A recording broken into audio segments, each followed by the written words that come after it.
ಓಂ ಶ್ರೀ ಗುರು ಬಸವಲಿಂಗಾಯ ನಮಃ. ಶ್ರೀ ಬಸವ ಟಿವಿ, ಇದು ಸಂಸ್ಕಾರದ ಬೆಳಕು. ಎಲ್ಲರಿಗೂ ಶರಣು ಶರಣಾರ್ಥಿ. ಅನುಭವಗೋಷ್ಠಿ ಕಾರ್ಯಕ್ರಮಕ್ಕೆ ತಮ್ಮೆಲ್ಲರಿಗೂ ಆತ್ಮೀಯವಾದಂತಹ ಸ್ವಾಗತ. ಸ್ನೇಹಿತರೆ, ಶರಣ ಬಂಧುಗಳೇ, ಇಂದಿನ ಅತಿಥಿಗಳು ಲೇಖಕರು ಹಾಗೂ ವಕೀಲರು ಆದಂತಹ ಶ್ರೀಯುತ ರವಿಕೀರ್ತಿಯವರು. ಅವರನ್ನ ಕಾರ್ಯಕ್ರಮಕ್ಕೆ ಬರಮಾಡ್ಕೊಳ್ಳೋಣ. ಸರ್ ನಮಸ್ಕಾರ. ಕಾರ್ಯಕ್ರಮಕ್ಕೆ ಆತ್ಮೀಯವಾದಂತಹ ಸ್ವಾಗತ. ಶರಣ ಬಂಧುಗಳಿಗೆಲ್ಲ ಕಾರ್ಯಕ್ರಮಕ್ಕೆ ಆತ್ಮೀಯ ಸ್ವಾಗತ. ಸ್ನೇಹಿತರೆ, ವಚನ ಅಂತ ಹೇಳಿದಾಗ ನಮ್ಮ ಮನಸ್ಸಿಗೆ ಬರುವಂಥದ್ದು ಕನ್ನಡ ನಾಡಿನಲ್ಲಿ 12ನೇ ಶತಮಾನದಲ್ಲಾದಂತಹ ಒಂದು ಅತ್ಯಂತ ಅದ್ಭುತವಾದಂತಹ ಕ್ರಾಂತಿ. ರಾಜಕೀಯ, ಸಾಮಾಜಿಕ ಹಲವಾರು ಕ್ಷೇತ್ರಗಳಲ್ಲಿ ಕ್ರಾಂತಿಯನ್ನುಂಟು ಮಾಡಿದಂತಹ ವಚನಕಾರರು ಮಹಿಳಾ ಕ್ಷೇತ್ರಕ್ಕೆ ಅದ್ಭುತವಾದಂತಹ ಕಾಣಿಕೆಯನ್ನು ನೀಡಿದ್ದಾರೆ. ಬಹುಶಃ ವಚನಕಾರರು ಇಲ್ಲದೆ ಹೋಗಿದರೆ, ಬಸವಣ್ಣನಂತಹ ಜ್ಞಾನ ಜ್ಯೋತಿ ಇಲ್ಲದೆ ಹೋಗದಿದ್ದರೆ ಮಹಿಳೆಯರು ಬರಿತಾನೇ ಇರಲಿಲ್ವೇನೋ, ಅಥವಾ ತಮ್ಮ ಒಂದು ಜ್ಞಾನವನ್ನು ಎಲ್ಲೋ ಒಂದು ಅಡುಗೆ ಮನೆಗೆ ಸೀಮಿತಗೊಳಿಸ್ಕೋತಾ ಇದ್ರು. ಆದರೆ ಹಾಗಾಗಲಿಲ್ಲ.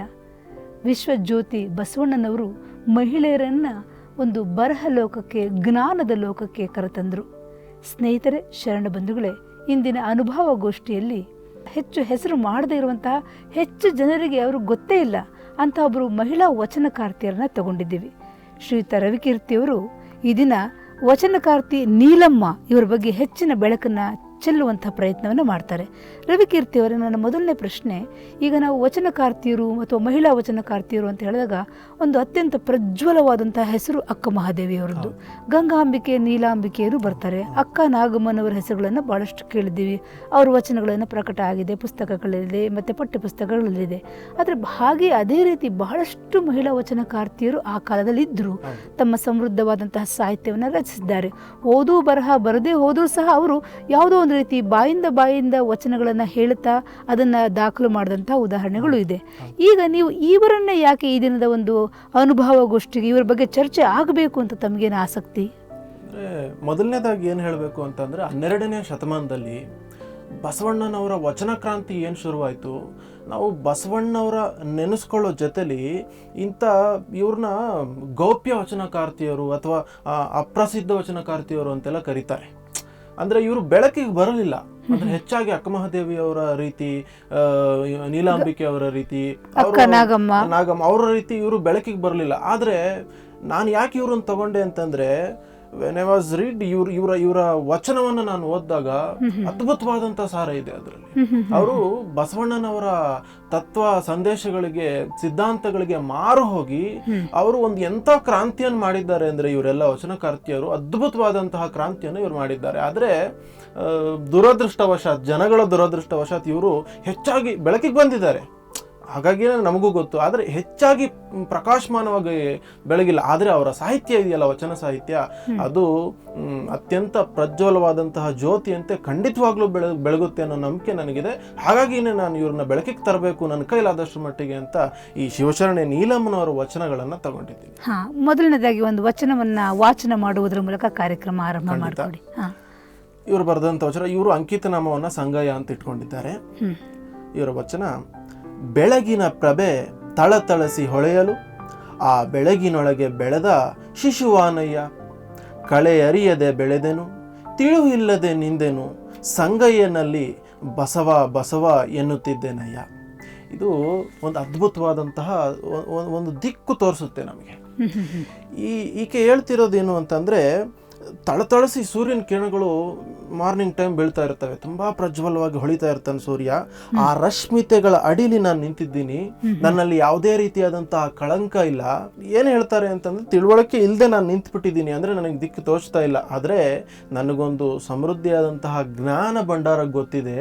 ಅದು ಏನು ಅಂತ ಅಂದರೆ ಬಸವಣ್ಣ ಅಂತ ಹೇಳ್ತಾರೆ. ಅಂದರೆ ಅಲ್ಲಿಗೆ ಬಸವಣ್ಣನವ್ರಿಗೆ ಅವರು ಕೊಟ್ಟಂತಹ ಮಾನ್ಯತೆಯನ್ನು ನಾವಿಲ್ಲಿ ಶ್ಲಾಘಿಸಬೇಕಾಗುತ್ತೆ. ನನಗೆ ಯಾವುದೇ ರೀತಿ ಜ್ಞಾನ ಇಲ್ಲ, ನನಗೆ ಬೇರೆ ರೀತಿ ಜ್ಞಾನ ಇಲ್ಲ, ಆದರೆ ಜ್ಞಾನದ ಭಂಡಾರವಾದಂತಹ ಬಸವಣ್ಣರು ನನಗೆ ಗೊತ್ತಿದ್ದಾರೆ ಅಂತ ತಾಯಿ ನೀಲಮ್ಮನವರು ಹೇಳ್ತಾರೆ. ಅಂದರೆ ಇದರಲ್ಲಿ ಒಂದು ಒಳಾರ್ಥ ಇದೆ ನೋಡಿ. ನಮಗೆ ಎಲ್ಲವೂ ತಿಳುವಳಿಕೆ ಇದೆ ಅನ್ನೋ ತಪ್ಪು. ನಾನು ಯಾವಾಗಲೂ ಕೆಲವು ಸಾರಿ ಹೇಳ್ತಾ ಇರ್ತೀನಿ, ಅಲ್ಲಿ ಇಲ್ಲಿ ಹೋದರೆ ಯಾವಾಗ ನಮಗೆ ಏನೂ ಗೊತ್ತಿಲ್ಲ ಅಂತ ಗೊತ್ತಾಗುತ್ತೋ ಅವಾಗ ನಮಗೆ ಒಂದಷ್ಟಾದ್ರೂ ಗೊತ್ತಿದೆ ಅಂತ ಗೊತ್ತಾಗುತ್ತೆ ಅಂತ. ಅಂದರೆ ನಮಗೆ ಯಾವಾಗ ಓದ್ತೀವೋ ಅವಾಗ, ನಾನು ಪುಸ್ತಕ ಬರೆಯುವಾಗಲೋ ಯಾವಾಗಾದ್ರೂ ಕೆಲವು ವಿಚಾರಗಳನ್ನ ಓದಬೇಕಾದ್ರೆ ಇದು ಗೊತ್ತಿರಲಿಲ್ಲಲ್ಲ ನನಗೆ, ಇದು ಗೊತ್ತಿರಲಿಲ್ಲ ನನಗೆ ಅಂತ ರಿಯಲೈಸ್ ಆಗ್ತಾ ಇರುತ್ತೆ. ಅದು ಫಸ್ಟ್ ನಮ್ಗೆ ಗೊತ್ತಾಗ್ಬೇಕದು. ಇವ್ರು ಹೇಳೋ ಪ್ರಕಾರ ಏನು ಅಂತಂದ್ರೆ ಒಂದು ಅದ್ಭುತ. ಇವರು ನನಗೆ ಬೇರೆ ಏನೂ ಗೊತ್ತಿಲ್ಲ, ಆದರೆ ಜ್ಞಾನದ ಭಂಡಾರವಾದಂತಹ ಬಸವಣ್ಣ ಗೊತ್ತು. ಅದೇ ರೀತಿ ನಮಗೆ ಬೇರೆ ಯಾರು ಗೊತ್ತಿರಬೇಕಾದಂಥ ಅವಶ್ಯಕತೆ ಇಲ್ಲ, ಎಲ್ಲ ವಿಚಾರ ಗೊತ್ತಿರಬೇಕು ಅಂತ ಏನಿಲ್ಲ ಯಾರಿಗೆ ಆದ್ರೂ. ಈಗಿನ ಯುವಕರಿಗೆ ಇದು ಮಾದರಿಯಾದಂಥ ವಚನ ಇದು. ಆದರೆ ಒಬ್ಬ ಗುರು ಇರಬೇಕು. ಇವ್ರಿಗೆ ಗುರುವಿನ ಸ್ಥಾನದಲ್ಲಿ ನಿಂತಂಥವ್ರು ಬಸವಣ್ಣವರು. ಅಂದರೆ ಆ ಗುರು ಇದ್ಮೇಲೆ ನಾವು ಬೇರೆ ಯಾವುದೇ ವಿಚಾರಕ್ಕೆ ತಲೆ ಕೆಡಿಸ್ಕೊಳ್ಳುವಂಥ ಅಗತ್ಯ ಇಲ್ಲ. ನಮಗೆ ತನ್ನಿಂದ ತಾನೇ ಆ ಸಂಘದ ಸಹವಾಸ ಅಂತ ಹೇಳ್ಬೋದು. ಆ ಗುರುವಿನ ಸಂಘದ ಸಹವಾಸದಿಂದ ನಮಗೆ ಬೇಕಾದಂತಹ ಜ್ಞಾನ, ಪ್ರಕಾಶಮಾನವಾದಂತಹ ಜ್ಞಾನ ಖಂಡಿತವಾಗ್ಲೂ ನಮ್ಮ ಹೃದಯವನ್ನು ಮುಟ್ಟುತ್ತೆ. ನಾವು ಖಂಡಿತವಾಗ್ಲೂ ದೀಪದಂತೆ ಬೆಳಗ್ತೀವಿ ಅನ್ನೋದು ಈ ವಚನದ ಅತ್ಯಂತ ಒಂದು ಮೆಚ್ಚುವಂತಹ ಸಾರ. ಅದೇ ಅವರು ಬಹಳ ಸರಳವಾಗಿ ಹೇಳ್ತಾರೆ, ಬಸವ ಬಸವ ಬಸವ. ಈ ಒಂದು ಶಬ್ದ ಇದೆಯಲ್ಲ, ಆ ಶಬ್ದವೇ ಒಂದು ಹಿಮಾಲಯ ಪರ್ವತ ಇದ್ದಂತೆ, ಒಂದು ಮೇರು ಪರ್ವತ ಇದ್ದಂತೆ. ಅದ್ರ ಮುಂದೆ ಬೇರೆ ಇನ್ಯಾವುದೂ ಇಲ್ಲ, ಅದ್ರ ಮುಂದೆ ಇನ್ಯಾವುದೂ ಇಲ್ಲ. ಮತ್ತೊಂದು ವಚನ ತಗೊಳ್ಳಿ, ಅವರ 2ನೇ ವಚನ. ಎಲೆಗಳಿರದ ಮರದಲ್ಲಿ ನೆಳಲನ ರಸಲಿಲ್ಲ, ಕಳೆಯೆರೆತ ದೀಪದಲ್ಲಿ ಬೆಳಕನರಸಲಿಲ್ಲ, ಕುರುಹಳಿದ ಮೂರ್ತಿಯಲ್ಲಿ ರೂಪವನ್ನರಸಲಿಲ್ಲ, ಶಬ್ದವಡಗಿ ನಿಶ್ಶಬ್ದನಾದ ಬಸವನಲ್ಲಿ ಶಬ್ದವನ್ನರಸಲಿಲ್ಲ, ಸಂಗಯ್ಯನಲ್ಲಿ ಕಾಯವಿಲ್ಲದೆ ಕರುಣಿಯಾದೆ ನಾನು. ಇದು ಒಂದು ಅದ್ಭುತವಾದಂತಹ ಬೆಳಕನ್ನು ಚೆಲ್ಲುತ್ತೆ. ಇದು ಮಲ್ಟಿ ಡೈಮೆನ್ಷನಲ್ ಆದಂಥ ವಚನ ಸಾಹಿತ್ಯ ಯಾವಾಗಲೂ ಅಷ್ಟೇ. ಆ ಒಂದು ವಚನಕ್ಕೆ ಅತ್ಯಂತ ಬೇರೆ ಬೇರೆ ಆಯಾಮಗಳಲ್ಲಿ ನಾವು ಅರ್ಥ ಹುಡುಕ್ಬೋದು ನಾವು. ಇದು ಅದೇ ರೀತಿಯಾದಂಥ ಒಂದು ವಚನ. ಅಂದರೆ ಇಲ್ಲಿ ಮುಖ್ಯವಾಗಿ ನಾನು ಗಮನಿಸಿದ್ದೇನು ಅಂದರೆ ಈ ವಚನದಿಂದ ನಾವು ಬಿಡಿಸಿ ಹೇಳೋದಾದರೆ, ಎಲೆ ಇಲ್ಲ, ತಾಯಿ ನೀಲಂನವರ ಆ ಭಾವನೆ ಹೇಗಿದ್ವು ಅನ್ನೋದನ್ನ, ಭಾವನೆನೇ ವಚನ. ಆ ತಾಯಿಯ ಭಾವನೆಯಲ್ಲಿ ಎಲೆಗಳಿರದಂತಹ ಇದರಲ್ಲಿ ನೆರಳು ಬೀಳೋದಿಲ್ಲ, ಮರದಲ್ಲಿ ಎಲೆ ಇಲ್ಲ, ಅದರ ಕೆಳಗಡೆ ಪ್ರಯೋಜನ ಇಲ್ಲ.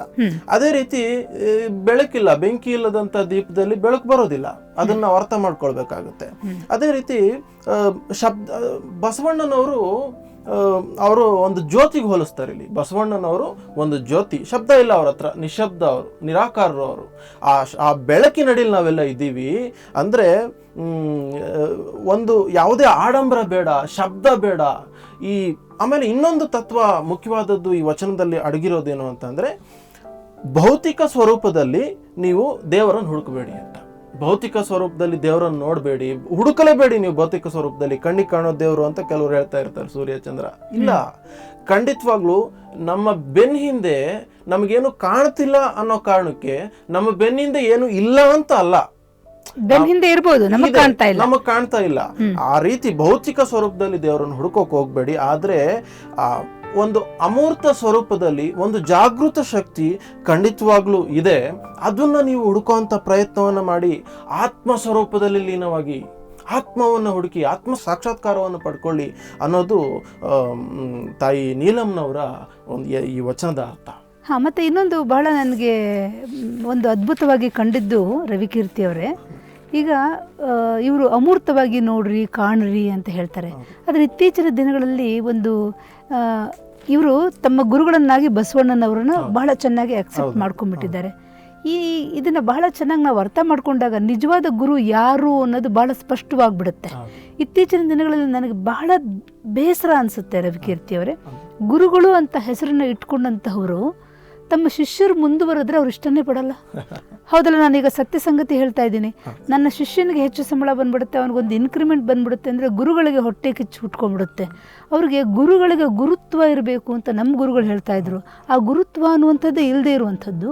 ಆಮೇಲೆ ನಾನೊಬ್ಬ ಬಹಳ ದೊಡ್ಡವನು ಅಂತ ಅದನ್ನು ಸಾಧ್ಯ ಆದಷ್ಟು ತಮ್ಮ ವೇಷಭೂಷಣಗಳಲ್ಲಿ, ತಾವು ಹಾಕ್ಕೊಳ್ಳುವಂಥ ಜಪಮಾಲೆಯಲ್ಲಿ, ತಾವು ಧರಿಸುವಂಥ ವಿಭೂತಿಯಲ್ಲಿ, ಆಮೇಲೆ ಪ್ರತಿ ಸರಿನೂ ಗುರುಗಳಂತೆ ಈ ರೀತಿ ಆದಂತಹ ಆಶೀರ್ವಾದದ ಫೋಟೋಗಳನ್ನು, ಪೋಸ್ಟರ್ಗಳನ್ನು, ಮತ್ತು ಎಲ್ಲ ಕಡೆ ಯಾವ ರೀತಿಯಾಗಿ ಅವರೆಲ್ಲ ನಿಜವಾಗ್ಲೂ ಈ ವ್ಯಕ್ತಿಯಲ್ಲಿ ಗುರುತ್ವ ಇದೆಯಾ, ಹಾಗೆ ನೋಡಿದ್ರೆ ಬಸವಣ್ಣನವರು ಯಾವ ಪ್ರಚಾರವನ್ನೂ ನಾನು ಬಯಸಲೇ ಇಲ್ಲ. ಹೊಗಳಿ ಹೊಗಳಿ ಹೊನ್ನ ಶೀಲಕ್ಕೆ ಏರಿಸಬೇಡ ಅಂತ ಹೇಳಿದ್ರೆ ಹೊರತು ಹೆಚ್ಚು ಹಿಂದೆ ಸರಿತಾ ಇದ್ರು ಅಂಥವರು ಬಹುಶಃ ಈ ಒಂದು ವಚನವನ್ನು ನೋಡಿದ್ರೆ ಎಷ್ಟು ಸರಳವಾಗಿ ದೊಡ್ಡ ದೊಡ್ಡ ವ್ಯಕ್ತಿನೂ ಸಹ ಸರಳವಾಗಿರಬೇಕು, ಒಂದು ಗುರುತ್ವವನ್ನು ಇಟ್ಕೊಳ್ಬೇಕು ಅನ್ನೋದು ಸರಳ ಶಬ್ದಗಳಲ್ಲಿ ಕಾಣಿಸ್ತಾ ಇದೆ. ನಿಮ್ಮ ಪ್ರಶ್ನೆಗೆ ನಾನು ಉತ್ತರಿಸೋದಾದ್ರೆ, ನೀವು ಹೇಳಿದ್ರಿ ಸಹಿಸೋದಿಲ್ಲ ಆ ರೀತಿ ಅಂತ, ನಂದು ಒಂದೇ ಉತ್ತರ ಇದಕ್ಕೆ ನಿಮ್ಮ ಪ್ರಶ್ನೆಗೆ. ಸಹಿಸಲಾರದಂತಹ ವ್ಯಕ್ತಿತ್ವ ಇರ್ತಕ್ಕಂಥವ್ರು ಗುರು ಆಗ್ಲಾರು. ಖಂಡಿತ. ಗುರು ಅನ್ನೋ ಪದಕ್ಕೆ ನಾನು ಒಂದು ನಮ್ಮ ವೀಕ್ಷಕರಿಗೆ ಅರ್ಥ ಆಗ್ಲಿ ಅನ್ನೋದಕ್ಕೆ ಹೇಳ್ತೀನಿ. ಗುರು ಅನ್ನೋದು ಒಂದು ಬೆಟ್ಟ. ನೀವು ಎವರೆಸ್ಟ್ಗಾದ್ರೂ ಹೋಲಿಸಿ, ಏನಾದ್ರೂ ಹೋಲಿಸಿ, ಮೇರು ಪರ್ವತ ಅಂತ ಅಂದ್ಕೊಳ್ಳಿ. ಒಬ್ಬ ಗುರು ಆದಂಥವನು ಕಲ್ಲಿನಂತೆ ಸದೃಢವಾಗಿ ನಿಲ್ಬೇಕು. ಅವನು ಮಳೆಗಂಜಬಾರ್ದು, ಬೆಟ್ಟ ಯಾವುದಕ್ಕೂ ಅಂಜೋದಿಲ್ಲ, ಸಿಡಿಲು ಗುಡುಗು ಯಾವುದಕ್ಕೂ ಅಂಜೋದಿಲ್ಲ. ಅದೇ ರೀತಿ ಶಿಷ್ಯನ ಯಾವುದೇ ತಂಟೆ ತರಲೆ ಇನ್ನೊಂದು ಮತ್ತೊಂದಕ್ಕೆ ಅದು ಬೆಟ್ಟದಂತೆ ನಿಲ್ಲಬೇಕು, ಅಂಜಬಾರ್ದು.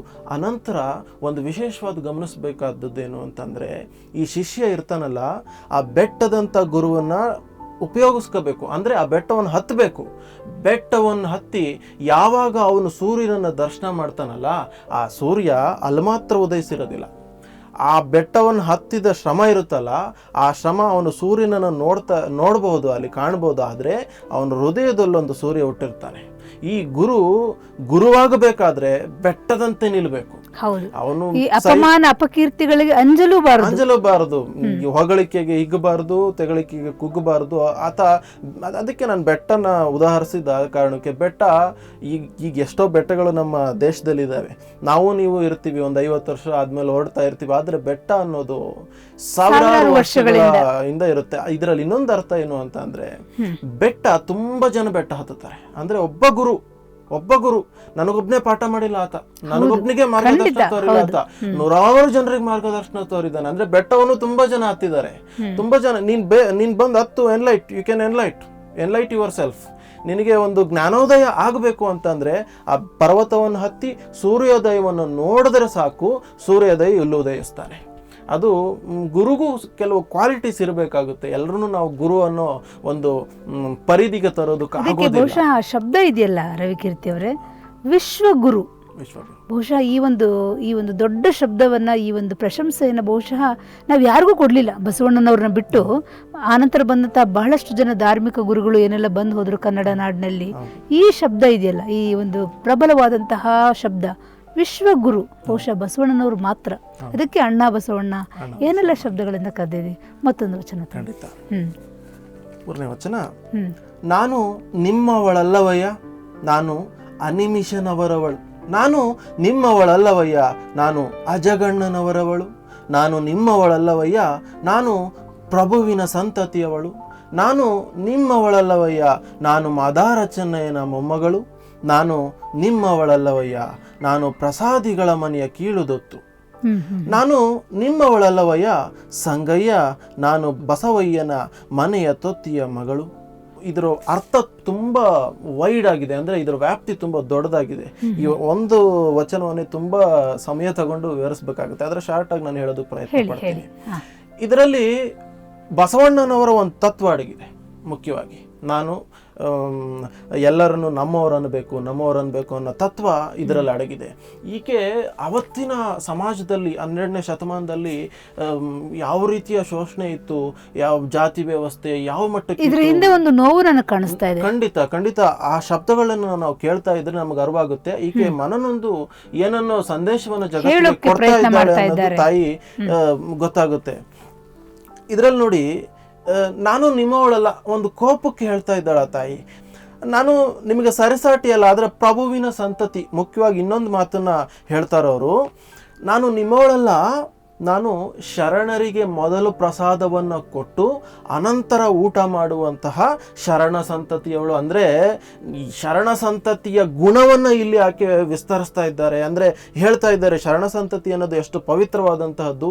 ಶರಣ ಸಂತತಿ ಅನ್ನೋದು ಮೊದಲು ನಾನಲ್ಲ, ಮೊದಲು ತಾವು, ಅನಂತರ ನಾನು, ಮೊದಲು ತಮ್ಮ ಉದರ, ಅನಂತರ ನನ್ನ ಉದರ ಅನ್ನೋದು ಇಲ್ಲಿ ಕಾಣಿಸ್ತಾ ಇದೆ. ಮತ್ತೆ ಇನ್ನೊಂದೇನು ಅಂತಂದ್ರೆ, ಶೋಷಿತ ಸಮಾಜದ ಬಗ್ಗೆ ಈಕೆ ಕಳಕಳಿಯನ್ನು ತೋರಿಸ್ತಾ ಇದ್ದಾರೆ. ಅಂದ್ರೆ ಇವನೇ ಅರವ ಅನ್ನಬೇಡಿ, ಇವ ನಮ್ಮವ ಅನ್ನಿ ಅನ್ನೋದಕ್ಕೆ. ಆದರೆ ಆ ಬಸವಣ್ಣನವರ ತತ್ವವನ್ನು ತಾವು ಪಾಲಿಸ್ಬೇಕಾಗುತ್ತೆ ಅನ್ನೋದು ಈ ವಚನದಲ್ಲಿ ಸಂದೇಶ ಅಡಗಿದೆ. ಅಂದರೆ ಇವಾಗ ನೋಡಿ, ಪ್ರತಿಯೊಂದರಲ್ಲೂ ಭೇದ ಹುಡ್ಕೋದು. ಅಂದ್ರೆ ಜಾತಿ ಮಾತ್ರನೇ ಇಲ್ಲ ಇಲ್ಲಿ, ಇವರು ಜಾತಿಲಿ ಉಪಜಾತಿ, ಇವರು ಆ ಪೀಠನ ಈ ಪೀಠ, ಎಷ್ಟು ಇದಾಗೋಗಿದೆ ಅಂತ ಅಂದ್ರೆ ಪದರದಲ್ಲಿ ಪದರ ಎಷ್ಟು. ನಾನು ಒಂದು ಮಗು ಶಾಲೆಗೆ ಬಂತು ಅಂದ್ರೆ ಫಸ್ಟ್ ಕ್ಯಾಸ್ಟ್, ಕಮ್ಯುನಿಟಿ, ಆ ಸಬ್ ಕ್ಯಾಸ್ಟ್, ಹೌದೌದು, ಅದು ಶೋಷಣೆಗೊಳಗಾಗುತ್ತೆ. ಅಂದ್ರೆ ಯಾವುದೇ ಒಂದು ಸಾಮಾಜಿಕ ವ್ಯವಸ್ಥೆ ಇದೆಯಲ್ಲ, ಒಂದು ಸಾಮಾಜಿಕ ವ್ಯವಸ್ಥೆ ಅನ್ನೋದು ಮನುಷ್ಯನ ಅವನ ಅಭಿವೃದ್ಧಿಗೆ ಪೂರಕವಾಗಬೇಕು. ಅವನ ಅಭಿವೃದ್ಧಿಗೆ ಪೂರಕವಾಗಲಿಲ್ಲ ಅಂತಂದ್ರೆ ನಾವು ಅದನ್ನು ಸೈಡ್ ಟ್ರ್ಯಾಕ್ ಮಾಡ್ತಾ ಇರಬೇಕು. ನಾನು ಹೇಳ್ತಾ ಇರ್ತೀನಿ, ಅಂದರೆ ಸಮಾಜ ಇರೋದು ಹೆಂಗೆ ಅಂತ ಅಂದರೆ, ನೋಡಿ ನಾವು ನೀವು ಬೇರೆ ಅನ್ನೋದಕ್ಕೆ, ಈಗ ಜಾತಿ ವಿಚಾರಕ್ಕೆ ತಗೊಂಡ್ರೆ ಸಮಾಜದಲ್ಲಿ ಎದುರಿಗೆ ಬರ್ತಕ್ಕಂಥ ಯಾರ್ಯಾರು ಯಾವ ಜಾತಿನೂ ನಮಗೆ ಗೊತ್ತಿರೋದಿಲ್ಲ. ಆದರೆ ನಾವು ಯೋಚನೆ ಮಾಡಬೇಕಂತಹ ರೀತಿ ಇದಲ್ಲ. ನಾವು ಧಾರ್ಮಿಕವಾಗೋ, ನಾವು ಧರ್ಮ ಅಂತನೋ ಮತ ಅಂತನೋ ನಾವು ಹೋದರೆ ನಮಗೆಲ್ಲ ಡೊಂಕುಗಳೇ ಕಾಣುತ್ತೆ. ಆದರೆ ನಾವು ಈ ಅರ್ಥದಲ್ಲಿ ನೋಡೋಣ. ನಾನು ಒಂದು ವಿಚಾರವನ್ನು ಹೇಳ್ತೀನಿ. ಈಗ ನೋಡಿ, ದಾರಿಲಿ ಹೋಗ್ತಾ ಇದ್ದಂಥವ್ರು ಯಾರ್ಯಾರೋ ಏನೇನೋ ಆಗಿರ್ಬೋದು, ಒಂದು ನಮ್ಮ ಮೆಂಟಾಲಿಟಿನ ವಿಸ್ತಾರ ಮಾಡ್ಕೊಂಡು ನೋಡೋಣ. ಅವರು ಭಾರತೀಯರು ತಾನೆ, ಎಸ್, ನಾವು ಒಗ್ಗಟ್ಟು ಅಂತ ಹೇಳ್ಕೊಳ್ಳೋದಕ್ಕೆ ಕನ್ನಡಿಗರು ಅಂತ ಹೇಳ್ಕೊಳ್ಳೋಣ. ಭಾರತೀಯರು ಅಂತ ಹೇಳ್ಕೊಬಿಟ್ರೆ ಇಡೀ ದೇಶ ನನ್ನದು ಅನ್ನೋ ಒಂದು ಭಾವನೆ ಬರುತ್ತೆ. ಇವರ ವಚನದಲ್ಲಿ ಅದು ಸವಿಸ್ತಾರವಾಗಿ ಕಾಣುತ್ತೆ. ನಾನು ನಿಮ್ಮವಳಲ್ಲ ಅನ್ನೋ ಒಂದು ಸಂಕಟ ಆಕೆ ತೋರಿಸ್ತಾ ಇದ್ದಾರೆ. ಆ ತಾಯಿ ನೀಲಮ್ನವ್ರು ಹೇಳ್ತಾ ಇದ್ದಾರೆ. ಅಂದರೆ ಅದರ ಭಾವಾರ್ಥ ನಾನು ನಿಮ್ಮವಳೇ ಅನ್ನೋದು, ನಾನೂ ನಿಮ್ಮವಳೇ, ನನ್ನನ್ನು ಶೋಷಿಸಬೇಡಿ. ಬಸವಣ್ಣನವರ ತತ್ವವನ್ನು ಅನುಸರಿಸ್ತಕ್ಕಂಥವಳು. ನಾನು ಕೊನೆಗೆ ಹೇಳ್ತಾ ಇದ್ದಾರೆ, ನಾನು ನಿಮ್ಮವಳಲ್ಲ, ಬಸವೇಶ್ವರನ ಮನೆಯ ದಾಸಿಯ ಮಗಳು ಅಂತಂದೇಳಿ. ಅಂದರೆ ಅವರ ತತ್ವ ಆದರ್ಶವನ್ನು ಅವರಷ್ಟೇ ನಾನು ಪ್ರಬಲವಾಗಿ ಪ್ರಖರವಾಗಿ ನಾನು ಪಾಲಿಸ್ತಾ ಇದ್ದೇನೆ. ನಾನು ನಿಮ್ಮವಳೇ ಅನ್ನೋದು ಇದರ ಒಳಾರ್ಥದಲ್ಲಿ ನಾವು ತಿಳ್ಕೊಳ್ಬೋದು. ಇದು ಅತ್ಯಂತ ಒಂದು ನನಗೆ ತುಂಬ ಇಷ್ಟವಾದಂಥ. ಅಲ್ಲ, ನಾವು ಹೇಳ್ಬೋದು ರವಿಕೀರ್ತಿ, ನಾನು ಭಾರತೀಯಳು, ನಾನು ಹಿಂದೂ, ನಾನು ಮುಸ್ಲಿಂ, ನಾನು ಕ್ರಿಶ್ಚಿಯನ್, ನಾನು ಜೈನ, ನಾನು ಪಾರಸಿ, ನಾನು ಸಿಕ್ಕು, ನಾನು ಬ್ರಾಹ್ಮಣ, ನಾನು ಲಿಂಗಾಯತ, ನಾನು ಗೌಡ, ಆಮೇಲೆ ನಾನೇನು, ಹೀಗೆ. ರಮಣ ಮಹರ್ಷಿ ಅವರ ಒಂದು ಇದು ನೆನಪಾಗ್ತಾ ಇದೆ ನನಗೆ. ರಮಣ ಮಹರ್ಷಿ ಅವರು ಕ್ಯಾಲಿಫೋರ್ನಿಯಾದಲ್ಲಿ ತುಂಬಾ ಫೇಮಸ್ ಆಯ್ತು ಆ ಪುಸ್ತಕ, ಹೂ ಐ ಆಮ್ ಅಂತ. ನಾನು ಯಾರು, ಹೂ ಆಮ್ ಐ ಅಂತ, ನಾನು ಯಾರು ಅನ್ನೋದು. ಅಂದರೆ ಅದಕ್ಕೆ ಉತ್ತರ ಹುಡುಕ್ತಾ ಜೀವನ ಸೌದಂಥವ್ರು ಅವರು. ಅಂದರೆ ನಾನು ಯಾರು. ಕ್ಯಾಲಿಫೋರ್ನಿಯಾ ಆ ಕಡೆ ಹೋಗ್ಬಿಟ್ರೆ ಯಾವುದಾದ್ರೂ ಧಾರ್ಮಿಕ ಕಾರ್ಯಕ್ರಮಕ್ಕೆ ಹೋದರೆ ಅಲ್ಲಿ ಕೇಳೋದೇ ಪ್ರಶ್ನೆ ಆ ಕಡೆ ಜನ ಕೇಳ್ತಾರೆ. ಎಲ್ಲದನ್ನು ಆನ್ಸರ್ ಸಿಕ್ತು, ನಾನು ಯಾರು ಅನ್ನೋದಕ್ಕೆ ಆನ್ಸರ್ ಸಿಗ್ತಾ. ಅದು ತುಂಬ, ಅಂದರೆ ಅದರ ವ್ಯಾಪ್ತಿ ತುಂಬ ದೊಡ್ಡದು. ನಾನು ಯಾರು ಅನ್ನೋದನ್ನು ನನ್ನ ಹೆಸರು, ನನ್ನ ದೇಹ ಅದಲ್ಲ, ನೀನು ಯಾರು, ಒರಿಜಿನಲಿ ಹೂ ಯು ಆರ್, ಯಾರು ನೀನು ಅನ್ನೋದು ರಮಣ ಮಹರ್ಷಿ ಅವರ ತತ್ವ. ನಮಗೆ ನೀವು ಮಾತಾಡ್ತಾ ಇದ್ರೆ ನನಗೆ ನೆನಪು ಬಂತು. ಬಹಳ ಮತ್ತೊಂದು ವಚನ ತಗೊಳ್ಳಿ. ಖಂಡಿತ. ಆಗಿಂಗೆ ಮಯಾನದಿರು, ಚೇಗಿಂಗೆ ಬೆಂಬೀಳದಿರು, ಆಹಾ ಮನವೇ ಸಂತೈಸಿಕೋ ನಿನ್ನ ನೀನೆ, ಆಗೆಂದೆಡೆ ನಿನ್ನ ವಶದಲ್ಲಿ, ಹೋಗೆಂದೆಡೆ ನಿನ್ನಿಚ್ಛೆಯಲ್ಲಿ, ಭೋಗಾದಿ ಭೋಗಗಳೆಲ್ಲವೂ ಸಂಗಯ್ಯನ ಅಧೀನವಯ್ಯ. ನೋಡಿ, 4 ಪದದ ವಚನ ಬದುಕನ್ನು ಹೇಗೆ ಬದಲಿಸಬಲ್ಲದು ಅನ್ನೋದಕ್ಕೆ ನಿದರ್ಶನ ಇದು. ಇದರಲ್ಲಿ ಸಾಲಿನಲ್ಲೂ ಒಂದು ಅಮೃತವಾದಂತಹ ತತ್ವಗಳನ್ನು ಈ ವಚನ ಹೊಂದಿದೆ. ಇದು ಸಿಂಪಲ್ ಆಗಿ ಹೇಳಬೇಕು ಅಂತಂದರೆ, ಈ ಜನಕ್ಕೆ ಚಿಂತೆ ತುಂಬ ಜಾಸ್ತಿ, ಚಿಂತನೆ ಮಾಡೋರು ಕಡಿಮೆ, ಚಿಂತೆ ಜಾಸ್ತಿ, ಚಿಂತೆ ಮಾಡ್ಕೊಂಡು ಕೊರಗ್ತಾ ಇರ್ತಾರೆ. ಆದ್ರೆ ಚಿಂತನೆ ಇರಲ್ಲ, ಚಿಂತೆ ಇರುತ್ತೆ, ಚಿಂತೆ ಜಾಸ್ತಿ ಇರುತ್ತೆ. ಚಿಂತೆಯಿಂದ ಏನೂ ಆಗೋದಿಲ್ಲ, ಚಿಂತನೆಯಿಂದ ಏನಾದ್ರೂ ಆಗಬಹುದು. ಅದೇ ಇದನ್ನ ಹೇಳ್ತಾರೆ, ನೀನು ಸುಖಕ್ಕಾಗಿ ಬಯಸ್ಬೇಡ, ತವಕಿಸ್ಬೇಡ. ಸುಖ ಬೇಕು, ನನಗೆ ನೆಮ್ಮದಿ ಬೇಕು, ನನಗೆ ಕಷ್ಟದಿಂದ ಮುಕ್ತಿ ಬೇಕು ಅನ್ನೋದಕ್ಕೆ ನೀನು ತವಕಿಸ್ಬೇಡ. ನೀನು ಅನಂತರ ದುಃಖ ಬಂದಾಗ ಕುಗ್ಬೇಡ.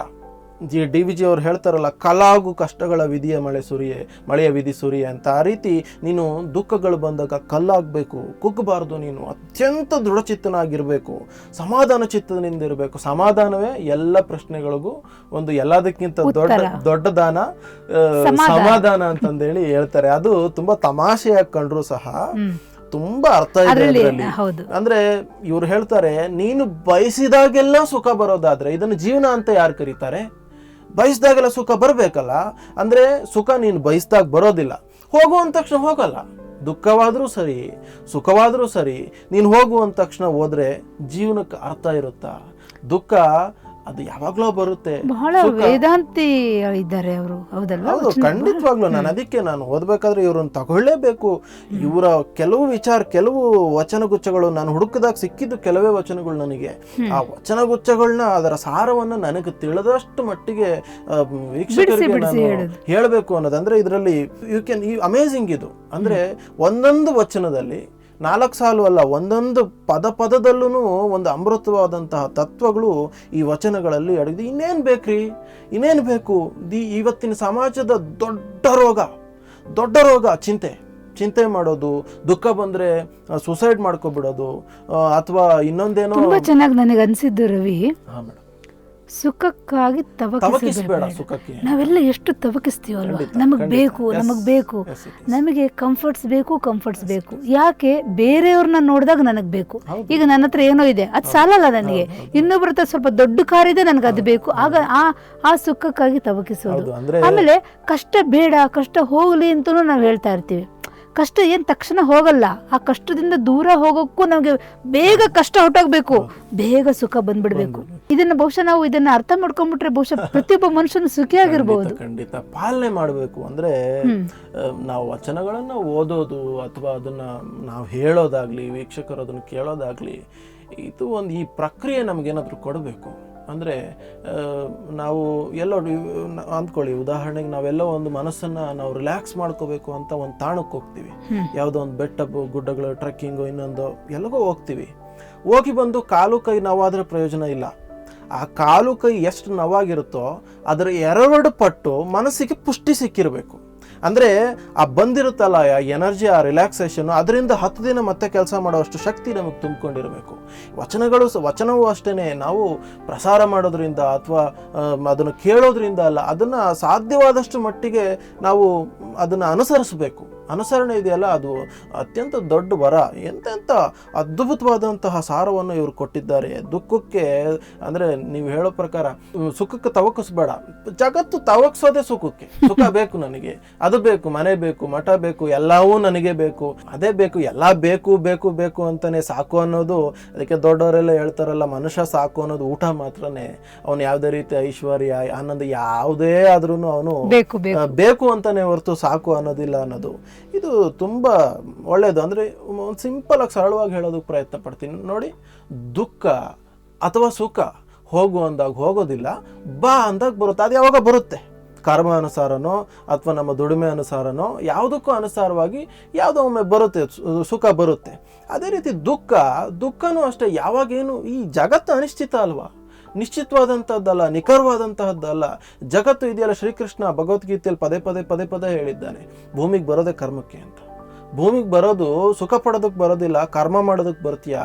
ನೀನು ದುಃಖನೇ ಜಾಸ್ತಿ, ಇಲ್ಲಿ ಸುಖ ಖಂಡಿತವಾಗ್ಲೂ ಕಡಿಮೆ ಅಂತ ಅದನ್ನು ಅರ್ಥಕೊಳ್ಬೇಕು. ಅಂದರೆ ಸುಖಕ್ಕೆ ತವಕ್ಸೋದು, ದುಃಖ ಬಂದಾಗ ಕುಗ್ಗೋದು, ಸುಸೈಡ್ ಮಾಡ್ಕೊಬಿಡೋದು, ಆಮೇಲೆ ತುಂಬ ಗಾಬರಿ ಮಾಡ್ಕೊಂಡು ನೀವು ಒಂದು ಸಣ್ಣ ಎಕ್ಸಾಂಪಲ್ ಹೇಳ್ತೀನಿ. ಈ ಕೆಲ್ಸಕ್ಕೆ ಹೋಗ್ತಾ ಇರ್ತಾರೆ, ಗಂಡ ಕೆಲ್ಸಕ್ಕೆ ಹೋಗ್ತಾ ಇರ್ತಾನೆ. ಮನೇಲಿ ಹೆಂಡತಿ ಆದವಳು ಅಥವಾ ತಾಯಿ ಆದವಳು ಆಕೆ ಕೆಲ್ಸಕ್ಕೆ ಹೋಗದೇ ಇರ್ಬೋದು, ಆದರೆ ಗಂಡ ಮಾಡೋ 2 ಪಟ್ಟು 3 ಪಟ್ಟು ಕೆಲಸ ಈಕೆ ಮಾಡ್ತಿರ್ತಾಳೆ ಮನೇಲಿ.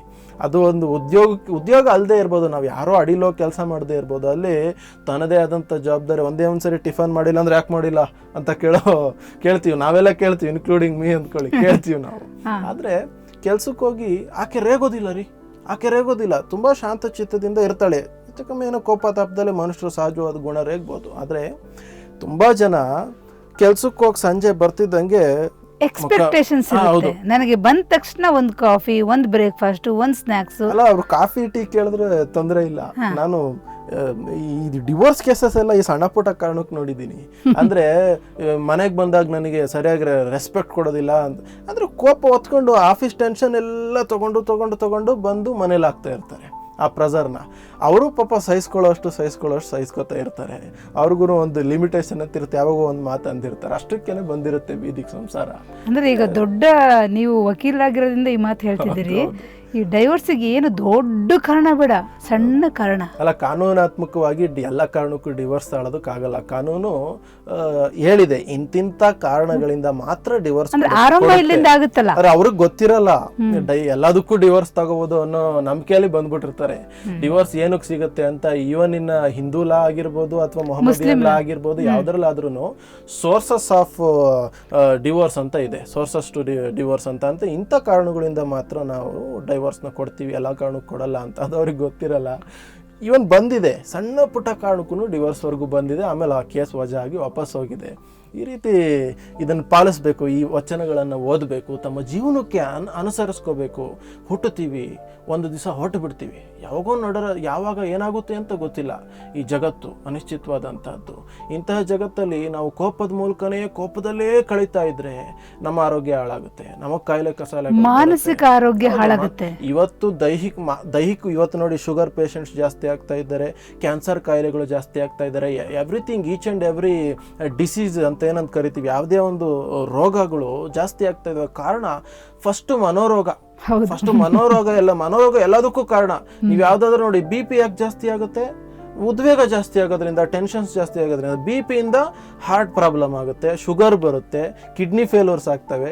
ಅದಕ್ಕೋಸ್ಕರ ಕೋಪ ತಾಪಗಳನ್ನ ಆದಷ್ಟು ಕಡಿಮೆ ಮಾಡಿಕೊಂಡು ಶಾಂತ ಚಿತ್ತರಾಗಿರೋದಕ್ಕೆ ಪ್ರಯತ್ನಿಸಬೇಕು ಅನ್ನೋದು ಈ ವಚನದ ತುಂಬಾ ಗಾಢ ಅರ್ಥ ಆಯ್ತು. ಇದು ಖಂಡಿತವಾಗಿ ಬಹಳ ಚೆನ್ನಾಗಿತ್ತು. ಮುಂದಿನ ಒಂದು ವಚನ, ಮತ್ತೊಂದು ವಚನ ಕೋಪದ ಬಗ್ಗೆನೇ ಇದೆ, ಅದ್ಭುತವಾಗಿದೆ, ಕೇಳೋಣ. ಕೋಪ ತಾಪದ ಸಂಗವ ಕಳೆದು ವಿರೂಪ ನಿರೂಪವಾಯಿತಯ, ನೀರಲಂಬ ನಿರಾಭಾರಿಯಾಗಿರಲು ಆನು ಅನುವರಿದು, ಹೆಣ್ಣೆಂಬ ನಾಮವ ಕಳೆದು ಸುಖ ವಿಶ್ರಾಂತಿಯ ನೇಯ್ದುವೆನಯ್ಯ, ಸಂಗಯ್ಯ ಬಸವನ ರೂಪವಡಗಿತೆನ್ನಲ್ಲಿ. ಅಂದರೆ ಇದು ಮತ್ತೆ ನಾವು ಕೋಪಕ್ಕೆ ಬರಬೇಕಾಗುತ್ತೆ ಈ ವಚನದಲ್ಲಿ. ಅಂದರೆ ಇವರ ಒಂದು ಒಳಾರ್ಥ ಏನಿದೆ ಅಂತಂದರೆ, ಮನೋವಿಕಾರತೆ ಬರೋದೇನಕ್ಕೆ? ನೋಡಿ, ಈಗ ಆರಾಮಾಗಿ ಕೂತಿರ್ತೀವಿ, ನಮಗೆ ಕೋಪ ಬಂದರೆ ಏನಾಗುತ್ತೆ? ಮುಖದ ಛಾಯೆ ಚೇಂಜ್ ಆಗುತ್ತೆ, ಮಾತು ಚೇಂಜ್ ಆಗುತ್ತೆ, ಪ್ರತಿಯೊಂದು ಬದಲಾವಣೆ ಬರುತ್ತೆ. ಆಮೇಲೆ ಫಿಸಿಕಲಿ ನಮ್ಮ ಸ್ನಾಯುಗಳು ಗಟ್ಟಿ ಆಗ್ತವೆ, ಅಂದ್ರೆ ಸಡಿಲವಾಗೋಲ್ಲ, ಕಂಫರ್ಟ್ ಆಗಿರಲ್ಲ, ಅನ್ಬಾರ್ದು, ಅದನ್ನ ಒಂದ್ ರೀತಿ ಬಿರುಸಾಗ್ತವೆ ಅಂತ ಅಂದ್ಬಿಡೋಣ. ಅಂದ್ರೆ ಇವಾಗ ಅಂದ್ರೆ physically it's related, each and every aspect of ನಮ್ಮ ದೇಹದಲ್ಲಿ ನಡೀತಾ ಇರ್ತಕ್ಕಂಥ ಎಲ್ಲ ಕ್ರಿಯೆಗೆ ಆಂತರಿಕವಾದ ಮನಸ್ಸಿಗೆ ನೇರವಾದಂತಹ ಸಂಬಂಧ ದೇಹಕ್ಕಿದೆ. ನಮಗೆ ನೋಡಿ, ನಮಗೆ ಹುಷಾರಿಲ್ಲ, ನಮಗೇನೋ ಚಿಂತೆ ಇದೆ ಅನ್ನುವಾಗ BP ಏರುಪೇರು ಆಗ್ತಾ ಇರುತ್ತೆ, ಆಗಲೇ ಲೋ ಆಗ್ತಾ ಇರುತ್ತೆ. ಕೋಪ ಬಂತು ಅಂದರೆ ಹೈ BP ಆಗ್ತಾ ಇರುತ್ತೆ. ಅದನ್ನು ಇವರು ತುಂಬ ಚೆನ್ನಾಗಿ ಹೇಳ್ತಾರೆ. ಕೋಪ ಬರುತ್ತೆ, ದ ಪ್ರೋಸೆಸ್ ಹೇಗಿದೆ ಅಂತಂದರೆ, ಮನುಷ್ಯನಿಗೆ ಮೊದಲು ಕೋಪ ಪ್ರವೇಶ ಮಾಡುತ್ತೆ, ಅದಾದ ನಂತರ ಮನೋವಿಕಾರತೆ. ಕೋಪ ಇದ್ದಾಗ ಯಾರನ್ನು ಹೇಗೆ ಮಾತಾಡ್ತೀವಿ, ಯಾರನ್ನು ಹೇಗೆ ಬೈತೀವಿ ಅನ್ನೋ ಜ್ಞಾನ ನಮಗಿರೋದಿಲ್ಲ. ಆದರೆ ಮುಖ್ಯವಾದಂಥದ್ದು ಕೋಪ ತಾಪವನ್ನು ಬಿಡಬೇಕು ಅನ್ನೋದು ಇದರಲ್ಲಿದೆ. ಅವರ ವಿಚಾರದಲ್ಲಿ ಅವರು ಹೇಳ್ತಾರೆ, ತನ್ನ ಕೋಪ ತಾಪವೆಲ್ಲ ಕಳೆದು ಮನೋವಿಕಾರ ನಿವಾರಣೆಯಾಗಿ ಅಮೂರ್ತ ಸ್ಥಿತಿ, ಇದು ಮುಖ್ಯವಾಗಿ ಗಮನಿಸಬೇಕಾದಂಥ ಅಂಶ. ಅಮೂರ್ತ ಸ್ಥಿತಿಯನ್ನು ನಾವು ತಲುಪಿದ್ದೀನಿ ನಾನು ಅಂತಂದೇಳಿ. ಅಂದರೆ ಬಸವಣ್ಣನ ರೂಪದಲ್ಲಿ ನಾನು ಐಕ್ಯ ಆಗ್ತೀನಿ, ನನಗೆ ಮಹಿಳೆ ಅನ್ನುವ ಇದು ಬೇಡ ಅಂತ ಅಂತಾರೆ ಅವರು. ಹೆಣ್ಣೆಂಬ ನಾಮವ ಕಳೆದು ಸುಖ ವಿಶ್ರಾಂತಿಯ ನೇಯ್ದುವೆನಯ್ಯ, ಈ ಹೆಣ್ಣೆಂಬ ನಾಮವೂ ಸಹ ಬೇಡ. ಅಂದರೆ ಇದರ ಅರ್ಥ ಆತ್ಮಕ್ಕೆ ಹೆಣ್ಣು ಗಂಡು ಇಲ್ಲ ಅಂತಾರಲ್ಲ, ಆ ಅರ್ಥದಲ್ಲಿ ಇವರು ಹೇಳ್ತಾ ಬರ್ತಿದ್ದಾರೆ. ಅಂದರೆ ಅಮೂರ್ತ ಸ್ವರೂಪ, ಅಮೂರ್ತವಾಗಿರಬೇಕು ಅಂತಂದರೆ ಯಾವುದಕ್ಕೂ ಅಂಟಬಾರ್ದು. ಮತ್ತು ಕೋಪ ತಾಪದಿಂದ ಕೋಪವನ್ನು ಬಿಡಿ, ಮನೋವಿಕಾರತೆಯನ್ನು ಬಿಡಿ, ಚಿಂತೆಗಳನ್ನು ಬಿಡಿ. ನೀವು ಕೋಪ ಬಿಡದೆ, ಅಹಂಕಾರವನ್ನು ಬಿಡದೆ, ಮುಖ್ಯವಾಗಿ ಅವ್ರು ಹೇಳೋದು ಅಹಂಕಾರವನ್ನು ಬಿಡದೆ ಮನುಷ್ಯ ಖಂಡಿತವಾಗ್ಲೂ ಉತ್ತಮನಾಗೋದಿಲ್ಲ ಅನ್ನೋದು ಇವರು ಹೇಳ್ತಾ ಇದ್ದಾರೆ. ಈ ಒಂದು ವಚನ ಓದಿದಾಗ ನನಗೆ ಇತ್ತೀಚಿನ ದಿನಗಳಲ್ಲಿ 21ನೇ ಶತಮಾನಕ್ಕೆ ನಾವು ಬರೋಣ ರವಿ. ಈಗ ನಾನೊಂದು ಕಡೆ ಓದ್ತಾ ಇದ್ದೆ, ಮಾನಸಿಕ ತುಮುಲ, ಮಾನಸಿಕ ಕ್ಷೋಭೆ ಇದೆಲ್ಲವೂ ಹೆಣ್ಣು ಮಕ್ಕಳಲ್ಲಿ ಹೆಚ್ಚು ಕಾಣಿಸ್ತಾ ಇದೆ ಅಂತ ಒಂದು ಯಾವುದೋ ಸೈಕಲಾಜಿಕಲ್ ಆರ್ಟಿಕಲ್ ಓದ್ತಾ ಇದ್ದೆ. ಈ ವಚನಕಾರ್ತಿ ಸಹ ಮಹಿಳೆ, ಆಕೆ 12ನೇ ಶತಮಾನದಲ್ಲಿ ಬದುಕಿದ್ದವರು. ಅವರು ಎಷ್ಟು ಒಂದು ಅಲ್ಟಿಮೇಟ್ ಲೆವೆಲ್ಗೆ ಹೋಗಿ ಹೇಳ್ತಾರೆ, ಬರೀತಾರೆ ಅಂದರೆ, ಹೆಣ್ಣೆಂಬ ಭಾವವನ್ನು ನಾನು ಬಿಡ್ತೀನಿ, ನಾನು ಹೆಣ್ಣು ಗಂಡು ಅದನ್ನು ಎಲ್ಲವೂ ಅದನ್ನು ನಾನು ದಾಟ್ಬಿಡ್ತೀನಿ. ಸೊ ಆಗ ಬಹುಶಃ ಇತ್ತೀಚಿನ ದಿನಗಳಲ್ಲಿ ಈಗ ಮಹಿಳೆಯರಲ್ಲಿ ಕಾಣಿಸ್ತಿರುವಂತಹ ಮಾನಸಿಕ ಕ್ಷೋಭೆ, ಮಾನಸಿಕ ತುಮುಲ ಮತ್ತು ಈ ತಳಮಳ ಅಂತ ಏನಿದೆಯಲ್ಲ, ಕೆಲವೊಂದ್ಸಲಿ ಈ ಹೌಸ್ ವೈಫ್ ಅಂತ ಹೇಳ್ತೀವಿ, ಹೌಸ್ ವೈಫ್ಗಳು ತುಂಬ ಮೆಂಟಲಿ ಸ್ಟ್ರೆಸ್ಸಲ್ಲಿ ಇದ್ದಾರೆ, ಅವರನ್ನು ಕೆಲಸಕ್ಕೆ ಬರಬೇಕು ಅಂತ ಏನಿಲ್ಲ. ಸೊ ಇಂಥ ಸಮಯದಲ್ಲಿ ಈ ಒಂದು ವಚನ ಏನಿದೆ ಬಹುಶಃ ಎಷ್ಟು ಕೋರಿಲೇಟ್ ಆಗುತ್ತೆ. ಆಕೆ ಎಷ್ಟು ಪ್ರಶಾಂತವಾಗಿದ್ದಾಳೆ. ಮತ್ತು ಇತ್ತೀಚಿನ ದಿನಗಳಲ್ಲಿ ಮಹಿಳೆಯರ ಸ್ಥಾನಮಾನ, ಅವರ ಮಾನಸಿಕ ಆರೋಗ್ಯ ಎಷ್ಟು ಹದಗೆಡ್ತಾ ಇದೆ. ಬಹುಶಃ ಈ ಒಂದು ವಚನವನ್ನು ಬಹುಶಃ ಸರಿಯಾಗಿ ಅರ್ಥೈಸಿದ್ರೆ ಇದು ಒಂದು ನಮಗೆ ಮೆಡಿಸಿನ್ ಆಗ್ಬಿಡ್ಬೋದು, ಇದೊಂದು ಟ್ರೀಟ್ಮೆಂಟ್ ಆಗ್ಬೋದು ಅಲ್ವಾ? ಪ್ರತಿಯೊಂದು ವಚನವೂ ಮೆಡಿಸಿನ್ನೇ. ಆ ಕಾರಣಕ್ಕೆ ನೀವು ನನ್ನ ಕೇಳ್ತಾ ಇದ್ದೀರಾ, ಆ ಕಾರಣದಿಂದಲೇ ನಾನು ಹೇಳ್ತಾ ಇದ್ದೀನಿ. ಅಂದ್ರೆ ಇದೇನನ್ನೋ ಕೊಡುತ್ತೆ ಜಗತ್ತಿಗೆ, ಯಾವುದೋ ಒಂದು ಸಂದೇಶವನ್ನು ಕೊಡ್ತಾ ಇದೆ ಇದು. ಅಂದ್ರೆ 12ನೇ ಶತಮಾನ ಯಾವತ್ತಿದ್ರು ಹೆಣ್ಣು ಮಗಳೇ. ಅವತ್ತು 12ನೇ ಶತಮಾನ ಆಗಿರ್ಬೋದು, ಇವತ್ತಾಗಿರ್ಬೋದು. ಆಕೆ ಆಗಿದ್ದಂತ ಅವತ್ತು ಆಕೆ ಅಡುಗೆ ಮಾಡ್ತಾ ಇದ್ಲು ಒಲೆ ಮುಂದೆ ಕೂತು.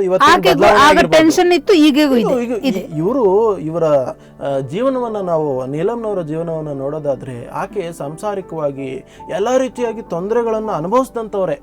ಅನುಭವಿಸಿ ಅವರ ಅನುಭವಗಳನ್ನ ಬರೋದ್ರು ಸಮಾಜದಲ್ಲಿ ಯಾರು ಕ್ಷೋಭೆಗೊಳಗಾಗ್ತಾ ಇದ್ದಾರೆ, ಶೋಷಿತರಾಗ್ತಾ ಇದ್ದಾರೆ, ಯಾರು ಈ ಖಿನ್ನತೆ ಅನ್ಬೋದು ನೀವು ಹೇಳಿದ್ದು, ಖಿನ್ನತೆಗೊಳಗಾಗ್ತಾ ಇದ್ದಾರೆ, ಆ ಖಿನ್ನತೆಯನ್ನ ನಿವಾರಣೆಗೋಸ್ಕರ ಅವರು ಬರೆದು ಜಗತ್ತನ್ನ ಜಾಗೃತಿಯಾಗುವಂತೆ ಮಾಡಿದ್ರು.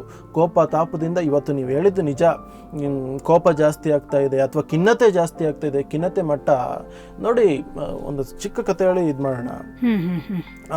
ಇದಕ್ಕೆ ಬುದ್ಧನ ಒಂದು ತತ್ವ ಇದೆ. ಬುದ್ಧ ಹೇಳ್ತಾನೆ, ಅವನು ಧ್ಯಾನ ಮಾಡಬೇಕಾದ್ರೆ ಪಕ್ಕದಲ್ಲಿ ಯಾರೋ ಸಂಗೀತಗಾರರು ಬಂದು ಮಾತಾಡ್ತಾ ಇರ್ತಾರೆ. ಸಂಗೀತಗಾರರಲ್ಲಿ ಅವನು ಇದನ್ನ ಬಾರಿಸ್ತಾ ಇರ್ತಾನೆ, ಯಾವುದೋ ಒಂದು ಮ್ಯೂಸಿಕಲ್ ಇನ್ಸ್ಟ್ರೂಮೆಂಟ್ ಬಾರಿಸ್ತಾ ಇರ್ತಾನೆ. ಬುದ್ಧನ ಧ್ಯಾನಕ್ಕೆ ಅಡ್ಡಿ ಆಗ್ತಾ ಇರುತ್ತೆ. ಅವನು ಇಮಿಡಿಯೇಟ್ಲಿ ಒಂದು ಮಾತು ಹೇಳ್ತಾನೆ ಪಕ್ಕದವನಿಗೆ, ನೋಡು ಜೋರಾಗಿ ಅದನ್ನು ಬಾರಿಸ್ಬೇಡ, ತಂತಿ ಹರಿಯುತ್ತೆ ಅಂತ. ಬುದ್ಧನಿಗೆ ಇದರಲ್ಲಿ ದೊಡ್ಡದ ಒಂದು ಸಂದೇಶ ಕಾಣುತ್ತೆ. ಅಂದ್ರೆ ಯಾವುದನ್ನು ಅತಿಯಾಗಿ ತಗೋಬಾರ್ದು ಅಂತ. ತಂತಿ ಹರಿಯುತ್ತೆ, ನಾರ್ಮಲ್ ಆಗಿರ್ಬೇಕು, ಸ್ಥಿತ ಪ್ರಜ್ಞತೆಯನ್ನು ಕಾಯ್ದುಕೊಳ್ಬೇಕು ಅನ್ನೋದನ್ನ ಆ ತತ್ವವನ್ನು ತಿಳ್ಕೊತಾನೆ ಇದ್ರಿ. ಬಹುಶಃ ಖಂಡಿತವಾಗಿ ಬಹಳ ಒಳ್ಳೆ ವಿಚಾರವನ್ನು ಹೇಳಿದ್ರಿ. ಇಲ್ಲಿವರೆಗೂ ಬಂದು ತಮ್ಮ ಒಂದು ವಿಚಾರಧಾರೆಯನ್ನು, ಈ ವಚನಕಾರ್ತಿಯರ ಈ ಹೊಸ ವಿಚಾರವನ್ನು ನಮಗೆ ತಿಳಿಸ್ಕೊಟ್ಟಿದ್ರಿ. ಬಸವ ಟಿವಿ ಪರವಾಗಿ ನಾನು ನಿಜವಾಗ್ಲೂ ನಿಮಗೆ ಆಭಾರಿಯಾಗಿರಬೇಕು. ತುಂಬ ಹೃದಯದ ಧನ್ಯವಾದಗಳು ಶ್ರೀಯುತ ರವಿಕೀರ್ತಿ ಅವರಿಗೆ. Thank you so much. ಸ್ನೇಹಿತರೆ ಹಾಗೂ ಶರಣ ಬಂಧುಗಳೇ, ಅನುಭವಗೋಷ್ಠಿ ಕಾರ್ಯಕ್ರಮವನ್ನು ಇಲ್ಲಿಗೆ ಮುಗಿಸ್ತಾ ಇದ್ದೇವೆ. ನಿರಂತರವಾಗಿ ನೋಡ್ತಾ ಇರಿ ಶ್ರೀ ಬಸವ ಟಿವಿ. ಇದು ಸಂಸ್ಕಾರದ ಬೆಳಕು. ಎಲ್ಲರಿಗೂ ಶರಣಾರ್ಥಿ.